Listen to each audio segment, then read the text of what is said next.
জনাব তারেক রহমান সে এই জন্য বলেছেন যে আমাদের প্ল্যান আছে, আমাদের এই প্ল্যান আছে, তোমরা যারা আমার কথার সাথে একমত তারা তোমরা আমাদের সাথে আসো। দেখবেন অনেকেই ধর্মের কথা বলে, কিন্তু তারা তাদেরকে আসলে ওই অর্থে ওন করে না।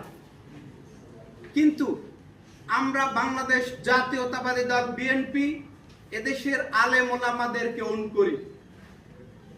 আপনারা জেনে থাকবেন, যখন শাপলা চত্বরে আলেম ওলামাদের উপর রক্ত পিপাসু ডাইনি হাসিনা নৃশংসভাবে আক্রমণ চালিয়েছিল, তখন আমাদের গণতন্ত্রের মা, আমাদের প্রিয় নেত্রী বেগম খালেদা জিয়া সেদিন ঢাকাবাসীদেরকে বলেছিলেন যে আপনারা আলেম ওলামাদের পাশে আসুন, তারা আমাদের এখানে ঢাকার মেহমান। তখন কারা গিয়েছিল তাদেরকে রক্ষা করার জন্য জানি না, কিন্তু বাংলাদেশ জাতীয়তাবাদী দলের প্রত্যেকটা নেতাকর্মী সেদিন সেই আলেমদের পাশে দাঁড়িয়েছিল।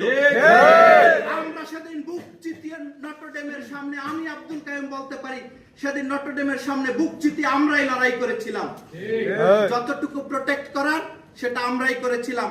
অতএব বাংলাদেশে আলেম ওলামাদেরকে বাংলাদেশ জাতীয়তাবাদী দল বিএনপি ওন করে, অন্য কেউ না।